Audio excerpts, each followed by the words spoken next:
Bien-aimés dans le Seigneur, shalom à tous. Je suis très heureux de revenir vers vous. Merci à tous, merci pour le soutien, merci pour vos encouragements. Comme je le dis souvent, nous ne sommes pas seuls. Vous n'êtes pas seuls, je ne suis pas seul, nous sommes ensemble, d'accord? Nous sommes un peuple nombreux, chacun éparpillé aux quatre coins du globe, certes, mais nous sommes très nombreux à œuvrer, à travailler, à nous éveiller. C'est pourquoi prenez courage, soyez fortifiés dans le nom suprême de Yeshua. Et je prie que la paix, la joie et l'amour vous poursuivent, vous pourchassent et vous traquent le matin, le soir, l'après-midi, jour et nuit, du lundi au dimanche, 365 jours sur 365 jours, au nom de Yeshua. Amen. J'aimerais lire un psaume pour commencer, le psaume 33, du verset 10 au verset 11. L'Éternel renverse les destins des nations, il anéantit les projets des peuples, les desseins de l'Éternel subsistent à toujours, et les projets de son cœur de génération en génération. Amen. Vous savez, la Bible déclare que l'Esprit a fait don aux hommes de plusieurs grâces et plusieurs talents. C'est pourquoi j'aimerais vous dire une chose, les amis. Ne soyez pas frustrés. Quand vous voyez une personne travailler d'une manière différente que la vôtre ou d'une manière différente de ce que Dieu vous a donné, d'accord ? À chacun son poste, chacun son travail, chacun son cœur, chacun son appel, etc., etc. Ok ? Nous allons continuer et nous allons entrer un peu dans les profondeurs. Dans les profondeurs parce que il s'est passé des choses graves encore ces derniers temps. Et vous savez, au-delà de l'étude biblique, j'aimerais vous dire une chose. L'étude biblique est une bonne chose. C'est une chose essentielle, c'est une chose que nous devons pratiquer chaque jour. D'accord ? C'est un océan infini de connaissances, d'amour, de beaucoup de choses. Mais néanmoins, au-delà de la parole de Dieu, vous devez savoir une chose, tout n'est pas écrit dans la parole de Dieu, d'accord ? Comment un livre pourrait contenir la pensée pour le projet divin, d'accord ? C'est une chose impossible. À savoir qu'au-delà de l'étude biblique, il y a aussi l'étude des temps eschatologiques, mais par cela, j'entends qu'il y a ce que l'on appelle l'actualité prophétique, d'accord ? L'actualité prophétique, tu la trouveras certes dans les Écritures, mais aussi à la lecture des temps et des saisons, à la lecture de ce que les médias peuvent te montrer, de ce que ton voisin peut te montrer, de ce qu'un proche parent peut te montrer. Ça, c'est ce que l'on appelle l'actualité prophétique. Et c'est une chose essentielle. Tu dois connaître ces choses, tu dois apprendre les mécanismes, tu dois acquérir des clés d'interprétation, des clés de compréhension afin de ne pas te tromper, d'accord ? Parce que comme je le disais précédemment, tout n'est que message dans ce monde. Tout ce que tu vois dans ce monde, c'est un message pour te prévenir de quelque chose, pour t'alerter d'une chose, pour t'amener une compréhension des temps à venir, des temps passés, des temps présents, etc. Ok ? Je vais vous dire une chose pour commencer. Nous allons parler de ce spectacle dit, entre guillemets, de clôture. Spectacle, cette cérémonie de clôture des Jeux Olympiques 2024 sur le territoire français. Ok ? Je vais vous dire une chose, bien-aimés dans le Seigneur. Cette cérémonie était tout ce que vous voulez. Vous pouvez mettre ce que vous voulez derrière cérémonie, mais en tout cas, c'était tout sauf une cérémonie de clôture. D'accord ? Je vais vous dire franchement, cette cérémonie était, je vais le dire très clairement, remarquable, magistrale. C'était juste transcendant et pour finir, je dirais même brillant. Vous allez me dire, mais Jonathan, tu es en train d'élever là cette cérémonie, tout ce qu'ils ont fait à l'ouverture et à la clôture. Vous allez comprendre. Je vous dis, c'était brillant et remarquable. Je vous dis la vérité. Et ma plus grande question, c'est en fait, vous allez comprendre, comment ont-ils osé en fait? Comment ont-ils osé? Les deux cérémonies étaient très spirituelles. Et là, je vais vous amener un peu dans des dimensions, dans ce que l'on appelle dans les profondeurs de l'étude. D'accord? Je vous disais que tout se lit sur plusieurs plans. Ok? Donc, les deux cérémonies étaient très spirituelles, mais la première était une cérémonie, disons, horizontale. Et la seconde était verticale. Je m'explique. La première cérémonie était adressée aux hommes, aux charnels, en d'autres termes à la terre. La deuxième cérémonie était adressée aux esprits, au monde spirituel, en d'autres termes au ciel. J'ai remarqué une chose encore, que deux écoles, malheureusement, ça c'est à notre désagrément, à notre honte, je dirais même, que deux écoles s'affrontent actuellement. Pourquoi? Parce que nous avons atteint un niveau de manque de connaissances dramatique. L'une des premières écoles nous explique en fait que Jésus, Yeshua, aurait mangé à la table des hommes à barbe et de toutes ces personnes de mauvaise vie. Jésus a dit également, pardonnez-leur car ils ne savent pas ce qu'ils font. En conséquence de quoi on ne devrait pas s'offusquer ou bien prendre position contre ces choses. Nous devons donc pardonner et ne rien dire.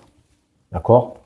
Parce que soi-disant c'est de l'art, la liberté d'expression, ils ont leur manière de s'exprimer, d'exprimer voilà leur pensée, leur idéologie, d'accord? Et vous devez savoir une chose, frères et sœurs, ou amis, vous qui vous intéressez, vous qui cherchez à comprendre le monde dans lequel nous vivons, il faut savoir que derrière toute manifestation, derrière toute cérémonie, derrière toute inauguration, il y a toujours un contexte. Il y a un contexte, il y a un climat, et là nous avons affaire en fait à une propagande insupportable. D'accord? Donc quand j'entends dire oui, ne vous mêlez pas, vous ne devriez pas, nous sommes dans le Seigneur, nous devons annoncer l'évangile, etc., etc. Écoutez-moi très bien, parce que je vous dis franchement, Jésus mangeait avec les gens de mauvaise vie. Oui, la Bible déclare très clairement, mais Jésus n'aurait jamais accepté et toléré ce type de propagande visant à aller dans les écoles aujourd'hui. D'accord? Avec des hommes en jupe, avec des femmes avec des barbes, enfin, et disant à nos enfants toutes sortes d'ignominies. D'accord? Donc, ne venez pas me dire que oui, mais Jésus, comprenez, il a dit pardonnez-leur car ils ne savent pas ce qu'ils font. Écoutez-moi, ça c'est sur un plan humain. Ils ne savent pas ce qu'ils font. À un niveau du monde spirituel, ils savent très bien ce qu'ils font. Et ce qu'ils font, c'est détruire notre génération. D'accord?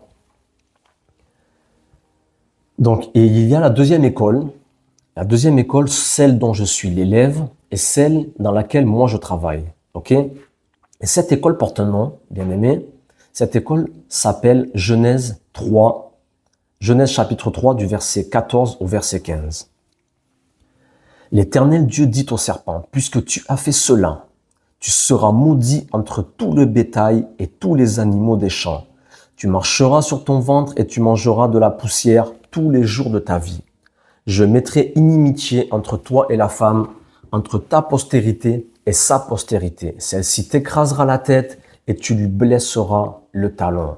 D'accord? Donc le serpent, après avoir été maudit, l'Éternel a dit, je mettrai une inimitié entre ta postérité et sa postérité, entre ta descendance et sa descendance. Quand on parle d'inimitié, on parle d'hostilité, on parle d'aversion, on parle d'une guerre entre la descendance du Narash et la descendance d'Ève, d'Adam. D'accord? Et ça, c'est la deuxième école, l'école dont moi je fais partie et l'école pour laquelle j'œuvre. D'accord? Cette école, je le répète, s'appelle Genèse 3, 14 et 15. Allez lire ce passage, étudiez-le, méditez-le. Et donc, pour vous dire clairement, nous ne sommes pas en guerre contre les femmes à barbe ou les hommes en porte-chartel, car nous, enfants du royaume, nous sommes en guerre contre une idéologie et nous sommes en guerre face à la postérité du serpent, du Narash, qui ne veut qu'une chose, c'est la chute de l'humanité. D'accord? Et j'aimerais en introduction vous révéler un secret, un grand secret. Parce que vous savez que, j'aimerais vous dire une chose aussi, vous ne pourrez jamais entrer dans les profondeurs ou découvrir des secrets et résoudre des mystères si vous ne vous posez pas de questions. La question c'est pourquoi font-ils cela? Pourquoi font-ils des cérémonies, des spectacles, des inaugurations avec des choses très étranges, avec toujours des symboliques très fortes? Pourquoi? La question c'est pourquoi font-ils cela? Et vous devez absolument savoir une chose, c'est que, et là je vous prie de noter, dans le monde des esprits, il est un principe spirituel qui exige toujours l'action d'un homme. C'est-à-dire que le monde des esprits doit impérativement passer par le monde physique pour articuler une volonté spirituelle. Regardez par exemple, Anarash, le serpent dans le jardin, a été obligé, et je pèse mes mots, Anarash a été obligé de solliciter et de suggérer son dessein à la femme que l'on appelle Ève, qui, après avoir donné son consentement, a donné son autorité et son pouvoir au Narash. D'accord? Donc, c'est un principe dans le monde spirituel. D'accord? Je ne sais pas si vous comprenez ce que je suis en train d'expliquer, mais dans le monde spirituel, il est un principe qui exige toujours l'action de l'homme. Pour intervenir, pour travailler et pour faire quelque chose, le monde des esprits a besoin de ton autorisation, en fait. D'accord? La loi du consentement, en d'autres termes. OK? Donc, j'aimerais vous dire une chose, s'il vous plaît. Pasteur, homme de Dieu, évêque, bishop, peu importe le titre que vous avez, avec tout mon respect, je vous prie, s'il vous plaît, il est temps de se réveiller. Il est temps de se réveiller. Parce que lorsque ces cérémonies sont faites et effectuées, c'est exactement pour vous montrer ce qu'ils sont en train de faire, pour vous montrer leur projet, d'accord? Mais ils ont besoin de votre accord, ils ont besoin que vous puissiez valider leur projet, d'accord? C'est pourquoi ils vous mettent dans des extases et qu'ils vous montrent des spectacles féeriques, etc., etc., d'accord? Et j'aimerais lire un verset aussi, Éphésiens, pour que vous compreniez bien que je ne suis pas en train d'inventer une nouvelle doctrine. Ma doctrine est biblique. Cette école est biblique, d'accord? Et c'est l'école de Yeshua. Éphésiens 6, verset 12. Car nous n'avons pas à lutter contre la chair et le sang, mais contre les dominations, les autorités, contre les princes de ce monde de ténèbres, contre les esprits méchants dans les lieux célestes. Et j'aime beaucoup une chose que le docteur Derek Prince a dit en son temps. Lorsqu'il parlait des principes du combat spirituel, il a dit une chose, et il a dit, j'ai remarqué chez les chrétiens dans les églises que beaucoup connaissent ce verset Éphésiens 6, 12, mais la majorité se sont arrêtés à « car nous n'avons pas à lutter ». Et les chrétiens, l'église, l'ecclésia s'est arrêté là. Car nous n'avons pas à lutter. Mais la Bible déclare, nous n'avons pas à lutter contre la chair et le sang. Mais, il y a un mais, M-A-I-S, d'accord? Mais contre les dominations, contre les autorités, contre les princes de ce monde des ténèbres, contre les esprits méchants dans les lieux célestes. Et la Bible dit très clairement que c'est une lutte.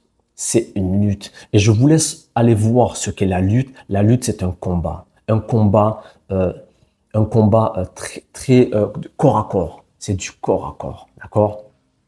C'est un combat très, très acharné, la lutte. Et je vous dis franchement, cette cérémonie, beaucoup, parce que je sais que la première cérémonie a scandalisé le monde. Et j'ai peur que, n'ayant pas les codes et les clés, que vous ayez peut-être... Bon, nous avons quand même vu que cette cérémonie était très sombre, très sombre. Une fois de plus, nous sommes encore dans l'obscurité, dans les choses sombres, dans les choses macabres et ténébreuses, d'accord? Comme on leur habitude, voilà, nous n'avons même pas été surpris en réalité. Mais sachez une chose, cette cérémonie n'était pas moins choquante ou moins blasphématoire que la première. Et je vais vous dire franchement, même au risque de vous choquer, c'était pire encore, pire encore, pire encore. Et je me suis posé la question, donc, comment défier Dieu à ce point? Comment est-il possible de défier l'Éternel, le Dieu Tout-Puissant, El Shaddai, à ce point? Comment? C'est là que je vous dis, frères et sœurs, les temps sont graves, les temps sont graves, les temps sont mauvais, d'accord?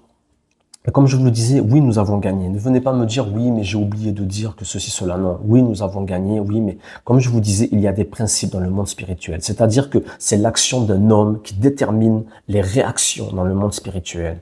D'accord? Et c'est pourquoi je parle. J'aimerais vous dire une chose, vous remarquerez une chose, quand Yeshua, après avoir jeûné 40 jours, d'accord, qu'il est parti à la montagne, qu'il a été jeûné, etc., avant de démarrer son ministère. Que s'est-il passé?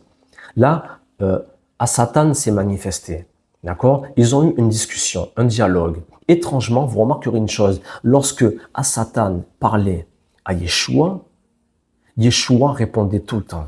D'accord? Et vous allez me dire, il faut se taire, nous ne devons pas prendre de part, etc. Écoutez-moi, ce n'est pas de Dieu.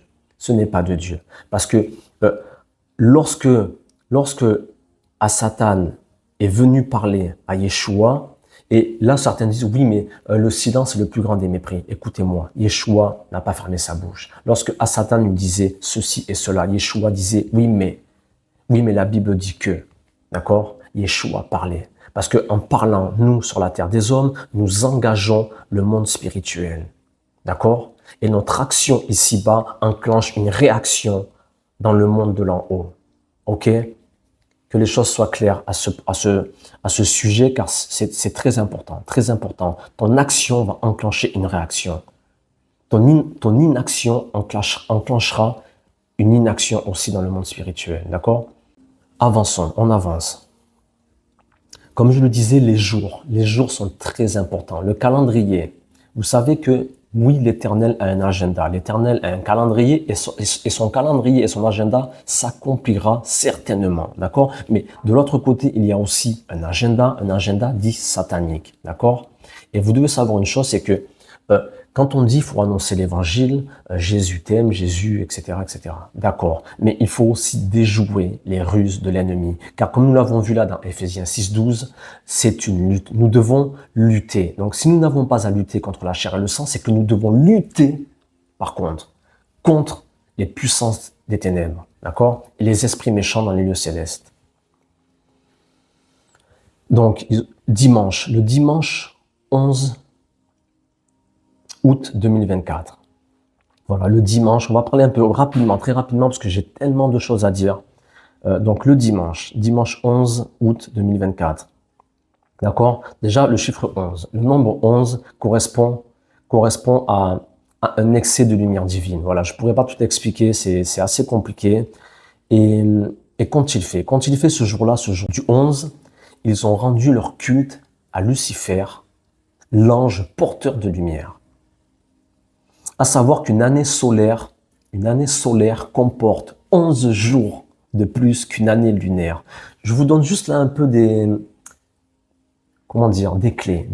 Je ne peux pas tout expliquer parce que sur chaque détail que je vous donne, on pourrait parler 8 heures, 20 heures, des semaines entières.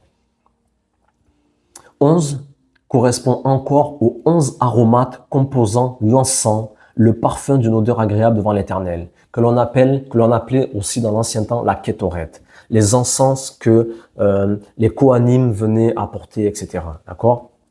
Les prêtres, la kétoret, qui le temple n'étant plus aujourd'hui, la kétoret a été remplacée par la prière. Donc ce sont nos prières qui sont d'une bonne odeur agréable à l'Éternel. C'est pourquoi nous devons être vigilants, veiller, scruter, observer les temps, les saisons, le ciel et la terre, afin de pouvoir élever nos prières devant le Seigneur l'Éternel. Car si tu n'es au courant de rien, et si tu ne luttes à rien, et si tu ne prends part à aucune chose, quel genre de prière vas-tu faire monter dans le monde spirituel? Ensuite, le jour choisi est toujours très significatif. Dimanche, jour de clôture, était sous l'influence du soleil. D'accord? Au soleil n'est autre que le dieu Apollon et Hélios dans la mythologie grecque. Et lundi est sous la domination de la lune qui est Artémis.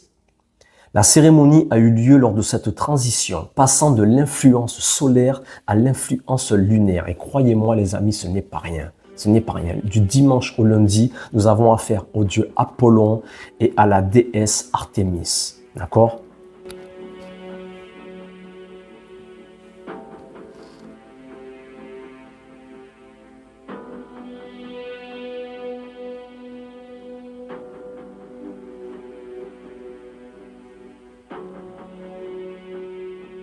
C'est alors qu'Apollon et sa sœur Artémis se sont partagés les gloires et les honneurs des hommes en cette cérémonie de clôture. Bien-aimés dans le Seigneur, le dimanche est un culte au dieu soleil Apollon. Et là, Et là, vous allez me dire, mais Jonathan, tu n'es pas fatigué de dire des bêtises? Apollon, le dieu soleil, et le dimanche. Et là, certainement, pour les incrédules, vous allez me dire, mais de quoi tu parles? Jonathan, de quoi tu parles?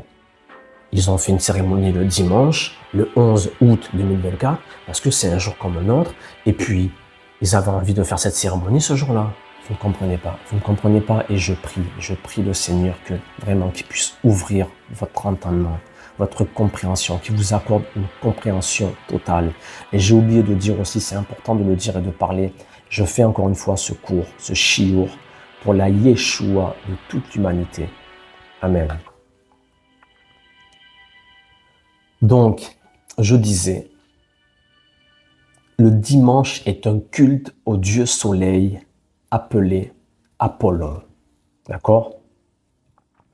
Et pour ceux qui vont dire que, encore une fois, que je fabule, que je suis dans un délire, que... Écoutez. Je vais vous poser une question à laquelle il va falloir répondre. Pourquoi le pianiste sorti des enfers de manière verticale a composé l'hymne d'Apollon?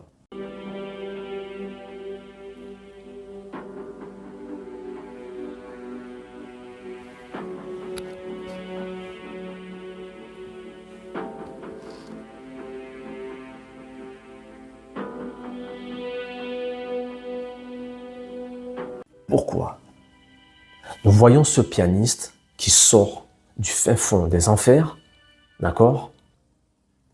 Et que trouve-t-il à composer si ce n'est l'hymne d'Apollon? Il y a une chose des plus étranges qui a eu lieu lors de cette cérémonie, c'est qu'un acte peu ordinaire a été accompli. Ils ont étrangement voué un culte au dieu grec, mais aussi au dieu égyptien. Car les 5 continents étaient représentés étrangement, bizarrement, par un sphinx. Les 5 continents qui, je le rappelle, ont été inversés lors de la levée du drapeau à la cérémonie d'ouverture. Donc, pour rappel, à la cérémonie d'ouverture, ils avaient inversé le drapeau représentant les Jeux Olympiques avec les 5 anneaux. D'accord? Les 5 anneaux représentant les 5 continents. Ce drapeau a été volontairement inversé. Et cette cérémonie n'était qu'une suite, de toute cette thématique. Les 5 continents ont été représentés par un sphinx. Déjà, question, pourquoi? Ensuite, sur ces 5 continents, on voyait clairement une flèche partant des États-Unis d'Amérique et traversant le continent africain de part et d'autre. Pourquoi?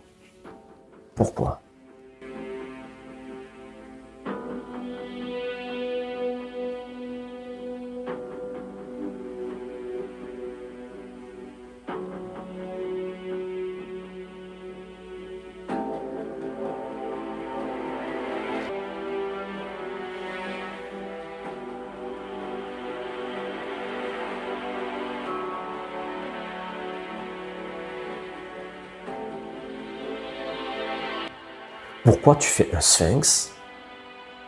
Pourquoi une flèche traverse le continent africain?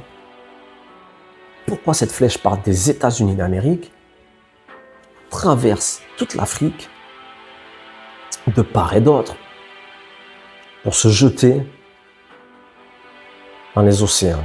Déjà, pour commencer, le sphinx avait avant tout une fonction de gardien des nécropoles ou cimetières en Égypte, empêchant les morts de sortir. Comprenez bien ce que je dis. Le sphinx est souvent associé à la mort et à la destruction. Donc pourquoi, bien-aimés? Pourquoi, les amis? Quel est le message? Ils ont représenté les 5 continents qu'ils avaient précédemment inversés. Là, ils les ont représentés par l'image d'un sphinx qui avait fonction d'être le gardien des nécropoles, empêchant les morts de sortir. Les morts de sortir. Ça veut dire quoi? Ces 5 continents représentés par le sphinx qui empêchent les morts de sortir, gardien des nécropoles. des cimetières. Comme à l'accoutumée, je ne vous dirai pas tout. C'est juste pour vous éveiller et pour essayer de vous apporter une compréhension afin d'ouvrir vos esprits. Ouvrez vos esprits, s'il vous plaît, les amis. Ouvrez vos esprits. Dans la littérature helléniste, concernant les dieux grecs et leurs attributs, le sphinx était souvent associé à l'art funéraire. Que ce soit en Égypte ou en Grèce, le sphinx est associé à l'art funéraire. Donc, la mort, encore la mort, et toujours la mort. Toujours la mort. L'énigme du sphinx, écoutez comme ils sont forts, comment ils sont forts, trop forts, trop forts, trop forts. Dans la mythologie grecque, la sphinge gardait la route, donc le sphinx gardait la route qui menait à la cité de Thèbes. Elle posait une énigme aux voyageurs et tuait ceux qui ne pouvaient pas répondre. Donc, dans leur culte satanique antique, ils tuaient tous ceux qui ne savaient pas déchiffrer. Est-ce que vous comprenez? Je crois que vous ne comprenez pas en fait. Je crois que vous ne comprenez pas. Qu'ont-ils fait lors de cette cérémonie de clôture? Ils ont posé de nombreuses énigmes aux voyageurs venus du monde entier. Regardez comment ils opèrent, comment ils travaillent dans leur symbolique. Le sphinx posait des énigmes aux voyageurs et tuait ceux qui ne pouvaient pas répondre. Ils se sont servis de cette Olympiade, cérémonie la plus diffusée au monde, la plus scrutée, la plus regardée, la plus célébrée, afin de poser des énigmes aux voyageurs, à toutes les nations du monde, tuant ceux qui ne pouvaient pas y répondre. Étrange. Ne trouvez-vous pas cela étrange quand même? Les francs-maçons ont aussi repris le sens que les Égyptiens donnaient à leur sphinx, qui, placés à l'entrée des temples, protégeaient leur mystère. Ceux qui y pénétraient devaient cacher la connaissance aux non-initiés. Le placement des sphinx exprime l'idée que tous les dieux sont cachés au peuple et que leur connaissance gardée dans les sanctuaires n'est révélée qu'aux initiés. Et écoutez-moi les amis, j'ai clairement vu que tout ce qu'ils disent là, que toute cette soi-disant mythologie n'est que pure réalité, présente et prophétique, passée, présente et future. Car réellement, les peuples ne comprennent pas. Les peuples ne savent pas. Ainsi, ils se jouent de votre ignorance. Ils s'exposent, vous montrent tout, se dévoilent au grand jour, et ce, sous vos louanges et vos acclamations. Waouh! À savoir aussi que le sphinx et la franc-maçonnerie sont reliés par le concept triangulaire de la pyramide d'Égypte. Le rite de Memphis-Misraïm est pratiqué par de nombreuses obédiences à travers le monde. En 2012, le nombre de loges travaillant en France à ce rite au sein d'une obédience est estimé à 175, dont 40 au Grand Orient de France. C'est juste pour vous donner, comme je le disais, quelques pistes d'études. Pour revenir à ces dieux grecs et égyptiens, ce qui est étrange, parce que voilà, qu'on parle de mythologie grecque et de mythologie romaine, voilà, qu'on les mêle ensemble, ok, qu'on les associe, qu'on les relie, je veux bien, ok, mythologie grecque, mythologie romaine, voilà, ça passe. Mais mythologie grecque et mythologie égyptienne, nous avons affaire à des cultures totalement différentes. On n'est pas là avec la Grèce et la Rome antique. Pas du tout, pas du tout. Donc, pourquoi ont-ils mêlé symboles égyptiens et symboles grecs? Les dieux grecs et les dieux égyptiens. Pourquoi? Pourquoi? Voici ce que le Seigneur m'a révélé à ce sujet. Tout ça pour nous signifier que eux, les dieux antiques, ces esprits, ces démons, toutes ces loges. D'accord? Que ce soit d'obédience, comme on l'a vu là, de Memphis, Misraïm, Grand Orient, rite écossais. Ils sont capables de se réunir pour nous combattre. Ils ont été sortir même les dieux de l'Égypte afin de les associer aux dieux grecs, aux dieux romains. Pour faire quoi, frères et sœurs? Pour nous combattre. Regardez comment c'est fort, comment ça a été travaillé, comment ça a été pesé, analysé, examiné.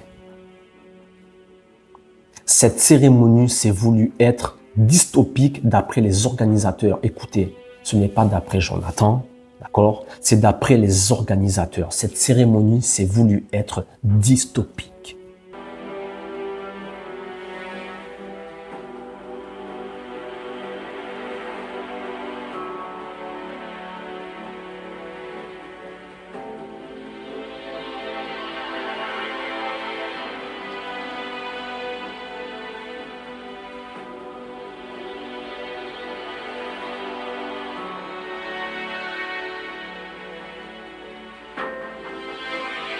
À Satan est ce fameux voyageur interstellaire qui a été précipité sur la terre.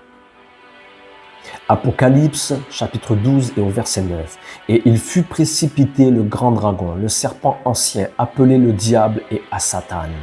Celui qui séduit toute la terre, il fut précipité sur la terre et ses anges furent précipités avec lui.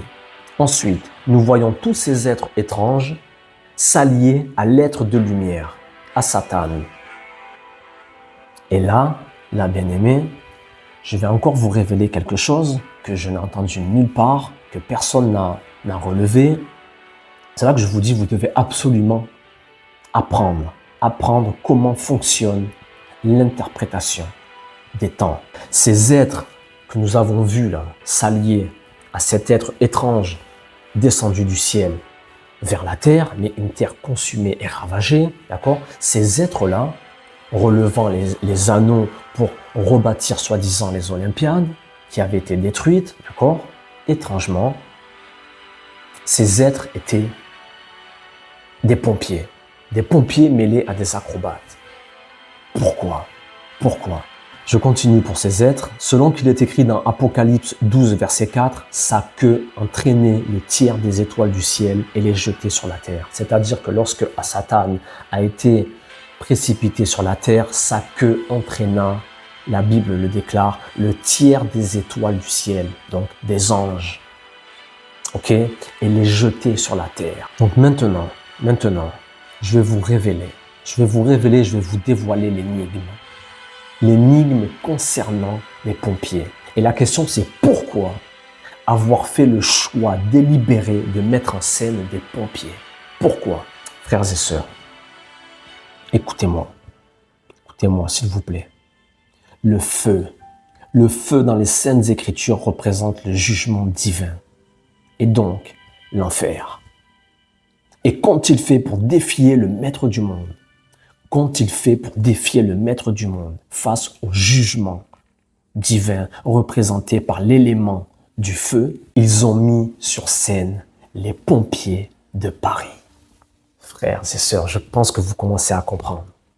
Je crois là que vous commencez à comprendre. C'est fort. Quand je vous dis que rien n'est laissé au hasard. Rien. La thématique. Nous découvrons les vestiges des Jeux Olympiques dans un futur lointain où ils auront disparu. Ça, c'est la thématique qu'ils nous ont proposée, d'accord? Afin que nous puissions valider ou pas. Et moi, je ne valide pas, je refuse. Je refuse cette thématique. Je ne la valide pas. Quand vous avez acclamé, quand vous avez loué, waouh, c'est beau, c'est extraordinaire. Moi, je dis non. Et j'invoque le ciel, j'invoque mon Dieu, afin qu'une intervention divine soit manifeste aux yeux de tous. Car moi, je dis non.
Mon problème, c'est que cette thématique, vous ne l'avez pas compris. En fait. Du tout, du tout.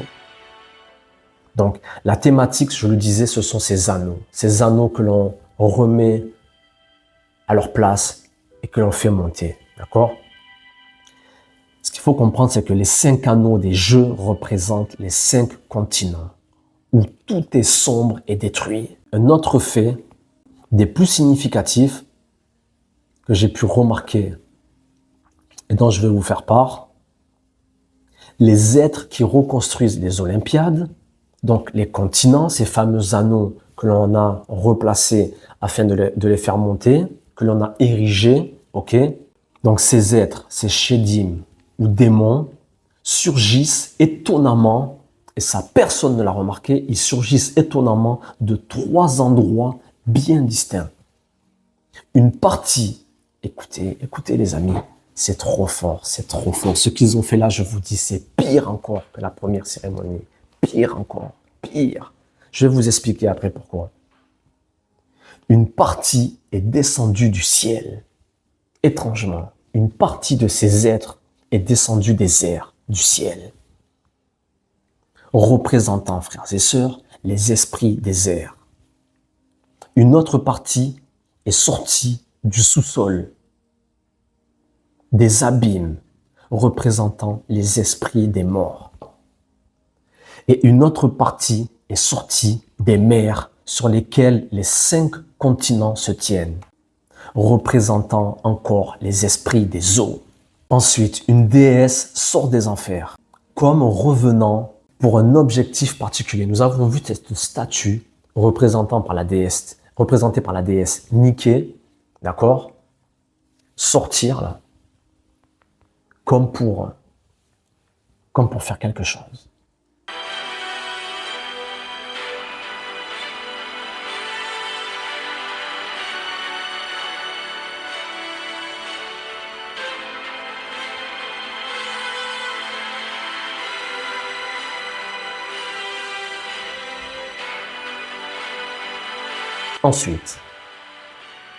Ensuite, on continue parce que je dois faire vite. Je dois faire vite parce que ce sont des choses très lourdes, déjà très lourdes à porter, très lourdes à enseigner.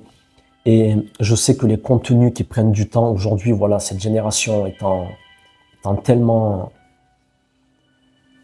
fatiguée, tellement oppressée que je dois faire vite. Je dois faire vite et puis surtout, je sais aussi que trop de nourriture peut causer ce que l'on appelle dans le monde physique une indigestion et des maux de ventre, d'accord? Donc, je sais ce que je fais quand je relâche un peu, mais parce qu'on doit aller doucement, Donc, Tom Cruise,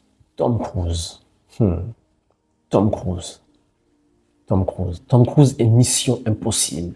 Quel est le message? Tom Cruise.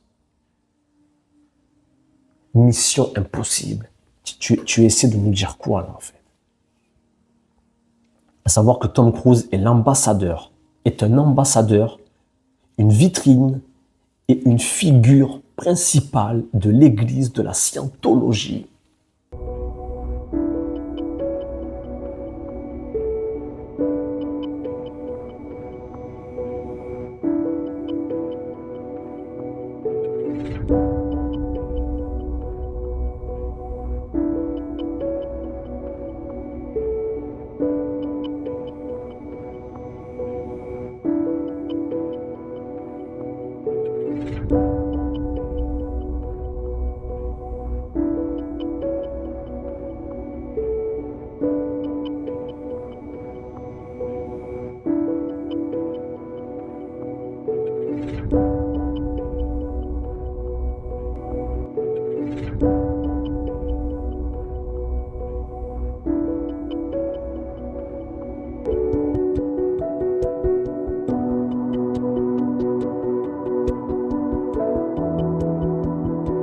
Et on essaie de me dire après que ce n'était pas spirituel, que ça ne concernait pas les religions abrahamiques, que la première cérémonie n'était pas un blasphème concernant les fils d'Abraham.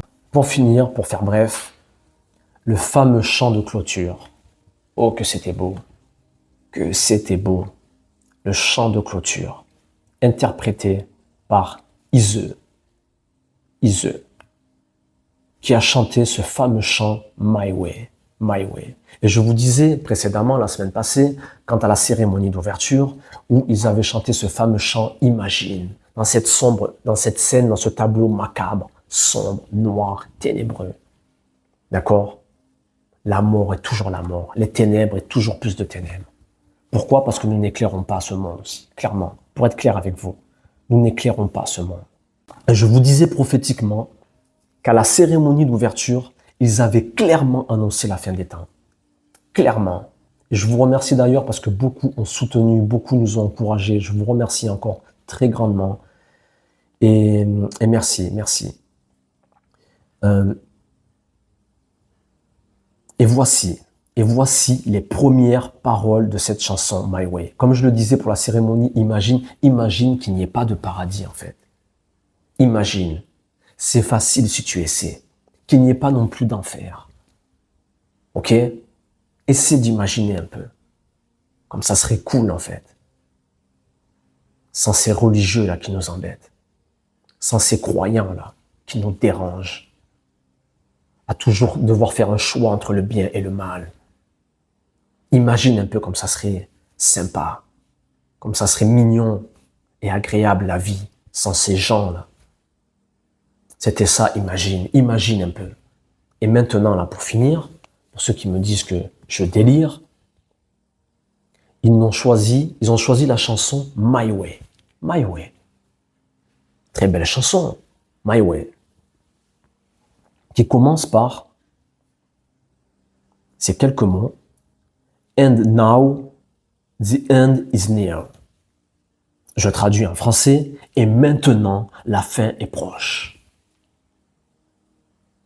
Et maintenant, la fin est proche. Donc, nous avons là, bien aimés, dans le Seigneur, 6 mots. Et maintenant, la fin est proche. Ils n'ont trouvé que ça à choisir comme chanson. Les premiers mots, les premières paroles de cette chanson, et maintenant la fin est proche. And now the end is near. Ensuite, Tom Cruise qui amène la flamme à Los Angeles. Quel est le message? Quel est le message? Tom Cruise. Tom Cruise, pourquoi a-t-on choisi Tom Cruise? Pourquoi? Cette figure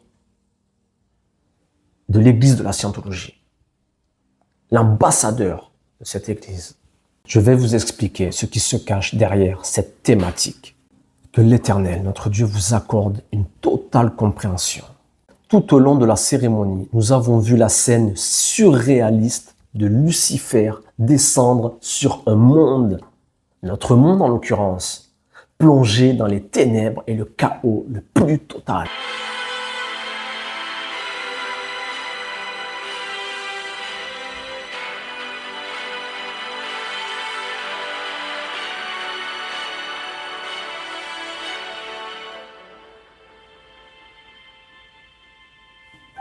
Sur ces 5 continents dominés par Apollon, qui a tout détruit par les guerres, les pestes et la famine.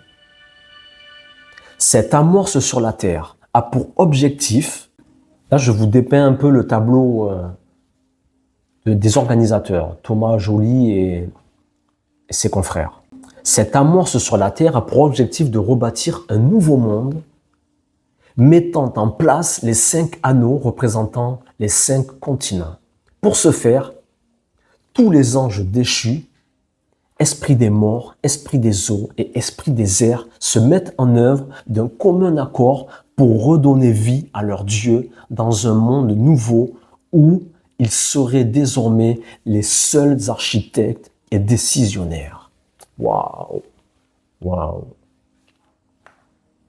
Le rêve pour Lucifer et ses anges déchus. Et tout cela orchestré, exprimé lors de la cérémonie des Jeux Olympiques. Encore une fois, je réitère ma question. Quel est le rapport en fait Quel est le rapport? Puis tout à coup, une nouvelle cinématique démarre. Écoutez bien, c'est là que tout commence. C'est là que ça devient intéressant et que tout à coup, une nouvelle cinématique démarre. Mais à vrai dire, comme nous le savons, rien de nouveau sous le soleil. Le soleil étant le dieu Apollon dans la mythologie grecque, d'accord? Donc, rien de nouveau sous le soleil Apollon, ok? À savoir que cette thématique, ce tableau dystopique, d'après les organisateurs, d'accord? D'une dystopie extraordinaire, où nous voyons les 5 continents représentés par un sphinx, dans un chaos et dans une noirceur des plus abjects, ok? En fait, vous devez savoir une chose, c'est que cette thématique-là, à partir du moment où cette cinématique, à partir du moment où Tom Cruise va récupérer le drapeau pour les amener en direction de Los Angeles, cette thématique en réalité est exactement la même que la première, mais sur un autre plan. Je m'explique. Tom Cruise, ambassadeur de la scientologie, est comme par hasard à Paris, aux Jeux Olympiques. Et que fait-il? Il prend ce fameux drapeau constituant les 5 continents. D'accord? Donc, lui, maître en scientologie, comme je vous parlais même de la 33e cérémonie, référence au 33e degré maçonnique, l'illumination, faisant référence aussi à l'âge du Christ, 33 ans. C'est un niveau d'illumination, etc. D'accord? Donc, ce fameux Tom Cruise, ambassadeur de la scientologie, déjà, que fait-il là? Que fait-il à Paris? Et pourquoi l'avons-nous choisi à lui précisément? Pourquoi? Il prend ce drapeau, comme je le disais, constituant les 5 continents. Donc, il le prend avec lui, il prend les 5 continents. Frères et sœurs, il y a des messages derrière tout cela. Des messages forts, puissants et prophétiques. Il prend avec lui les 5 continents, les 5 anneaux. Ok? Monte sur un 2 roues, parcourt la terre. Nous le voyons, il parcourt la terre, Paris, etc. Référence, comme je vous le disais dans la première cinématique, référence aux esprits des morts, se mouvant sur la terre des hommes, qui cohabitent ici-bas avec nous. Puis embarque dans un avion, prenant les airs, référence, comme je vous le disais précédemment, aux esprits des airs. C'est exactement la même thématique, mais sur un autre plan, sur un autre niveau. Puis se jette en chute libre de l'avion dans lequel il se trouvait et reproduit exactement la thématique de Lucifer, esprit de l'air descendant du ciel vers la terre, comme nous l'avons vu tout à l'heure, dans ce tableau dystopique, où Lucifer, l'ange de lumière, l'ange porteur de lumière, descend du ciel. Et même ça, porteur de lumière, Lucifer, porteur de lumière, que font-ils durant toutes les Olympiades? Que font-ils? Nous l'avons vu là ici en France, nous l'avons vu de nos yeux. Ils sont des porteurs de lumière, de ville en ville, de pays en pays, de nation en nation, de continent en continent. Porteurs de lumière. Lucifer, le porteur de lumière. Donc, il se jette en chute libre de l'avion, en représentant exactement cette puissance de l'esprit de l'air, d'accord? De l'esprit de l'air, d'accord? Le fameux voyageur interstellaire. Donc ensuite, Tom Cruise se retrouve dans une zone déserte et se dirige vers le fameux panneau d'Hollywood et y attache les anneaux des Jeux Olympiques. J'aimerais vous dire une chose là, une révélation extraordinaire. Lucifer se jette de l'avion, des airs, d'accord? Comme la première thématique. Et où va-t-il? Où va-t-il? Où va-t-il poser les anneaux? Hollywood. Hollywood. Et vous savez très bien, je n'entrerai pas dans le détail, vous savez très bien ce qu'est Hollywood. Vous savez très bien où Lucifer est venu, où Lucifer est venu se poser afin d'attacher les 5 continents. Et je vous prie d'aller revisionner cette cérémonie et vous allez comprendre tout ce qu'ils ont fait. Et moi, je dis non, non. Puis, il passe le flambeau. Voilà, il a fait son travail en tant qu'acteur, figure centrale de la scientologie. Il a fait son taf. Il passe le flambeau, d'accord? Mais à qui? Question. À qui passe-t-il le flambeau? À qui passe-t-il le flambeau? Et là, permettez-moi de vous choquer. Étant Lucifer, descendu du ciel, selon la thématique dystopique, sombre et ténébreuse, étant représenté lui-même par le Lucifer dans cette cinématique, il passe le flambeau à qui? À qui? Aux anges. C'est pourquoi ils ont choisi Los Angeles. Los Angeles, la cité des anges. Est-ce que vous commencez à comprendre? Donc, Lucifer passe le flambeau aux anges. D'accord? La cité des anges, Los Angeles. Si le message n'est pas clair pour vous, bien-aimés dans le Seigneur, je le répète comme je l'ai dit précédemment, je ne sais pas. Je ne sais pas qui pourra vous aider. Je ne sais pas. Je ne sais pas. Voilà la question. Quel ange?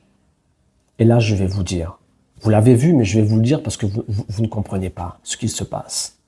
Les anges, Red Hot Chili Peppers, Snoop Dogg, Dr. Dre, Billie Eilish.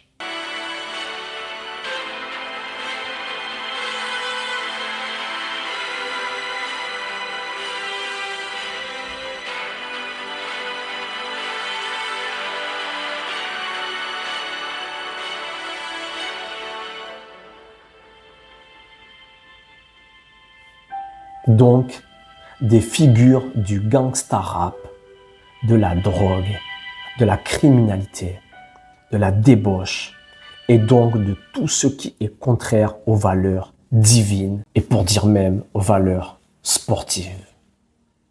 D'accord? Ma question pour finir, et je termine là-dessus. Pourquoi? Pourquoi? Les amis, je vous laisse avec toutes ces réflexions et je prie le roi de l'univers, le maître souverain, créateur des cieux et de la terre, de nous venir en aide, de vous aider à comprendre et de vous allier à la cause. Car sachez une chose, lorsque eux parlent, nous avons le devoir et l'obligation de parler. D'accord? Quand ils posent des actes, nous avons le devoir, l'obligation et la responsabilité de poser des actes aussi. Donc voilà, que la paix du Seigneur soit sur vous. Partagez, partagez et partagez. C'est un devoir de partager. Voilà, c'est un devoir de partager. Je comprends bien que parfois, vous-même, je sais que, comme je le disais en préambule, à chacun ses grâces, chacun ses dons, chacun ses talents. D'accord? Je sais que parfois, vous-même, vous comprenez ces choses, vous voyez ce qui se passe. Mais c'est vrai que peut-être vous n'avez pas la manière peut-être d'articuler ces choses, voilà, de l'expliquer de façon claire et limpide. Et moi, c'est le travail que j'essaie de faire, c'est la grâce que Dieu m'a donnée. Donc voilà, partagez. Et comme je le dis souvent, n'ayez pas peur. N'ayez pas peur, on est ensemble. Vous et moi, nous sommes ensemble. Vous croyez peut-être être seul parfois, perdu dans votre petit coin, entouré de gens négatifs, de gens méchants, d'être méchants, mauvais. Vous sentez qu'on vous veut du mal, que vous êtes différent des autres, que vous ne vous sentez pas à votre place dans ce monde. Écoutez, ce monde, il est à nous et nous allons le récupérer. Nous allons le récupérer, ce monde nous a été donné, il est à nous, d'accord? Et nous sommes ensemble. Nous sommes ensemble, ne l'oubliez jamais. Vous n'êtes pas seul, vous n'êtes pas seul. Déjà, Dieu l'Éternel est avec nous et celui qui vit en nous est plus fort que celui qui se bat contre nous. N'ayons pas peur, n'ayons aucune crainte, aucune. Et je ne dis pas toutes ces choses pour effrayer les gens, pour effrayer mes contemporains et la sublime génération que vous êtes. C'est justement pour vous éveiller. Et quand certains de mes frères pasteurs, et je ne veux pas, ce n'est pas pour les critiquer ou les offenser, mais quand j'entends dire parfois que oui, mais nous ne devons pas, et machin, et à quoi cela sert-il, et vous manquez de foi, on ne devrait même pas en parler, ça va pour toi, mon frère, ma sœur, ça va pour toi qui es sauvé, qui a donné ta vie au Seigneur, qui a eu la chance ou l'opportunité d'être aidé, d'avoir connu une forme d'éveil, d'accord? Mais pour ceux qui ne sont pas éveillés, pour ceux qui rendent un culte à Satan, au Satan, sans même le savoir. Ces gens-là, pour ces gens-là, nous avons le devoir de parler et de partager ce que le Seigneur nous révèle, ce que le Seigneur nous communique. D'accord? Merci. Merci, on continue, on avance, on ne lâche rien. On ne lâche rien. Gagner, nous avons déjà gagné. À très bientôt. Shalom. Et shalom. Prions, prions, prions. Prions les uns pour les autres. Aimons-nous les uns les autres. Il y a des diamants précieux sur cette terre qui ont été enfouis, cachés, retenus dans les profondeurs de la terre. Nous devons aller chercher ces diamants. Nous devons aller les chercher. Et peut-être qu'en partageant, peut-être qu'en parlant, peut-être qu'en essayant de comprendre, qu'en revisionnant cette dystopie, peut-être que ça te permettra d'avoir accès à une nouvelle compréhension afin d'aller peut-être, je ne dis pas là même maintenant, aujourd'hui, d'aller forcément même peut-être en parler là, comme ça, à chaud, mais demain, ton esprit étant ouvert, tu pourras dire oui, mais regarde là, et expliquer les choses de façon claire. Voilà, bien-aimés dans le Seigneur, soyez bénis et merci. Merci encore pour toutes les connexions. J'ai été aussi, ça je voudrais le dire, j'ai été très très très heureux de, waouh, nous avons par le biais d'un réseau que l'on appelle YouTube, qui nous permet aussi de rencontrer des âmes fabuleuses telles que vous. Merci, merci, merci. Un grand shalom. On est ensemble et on avance.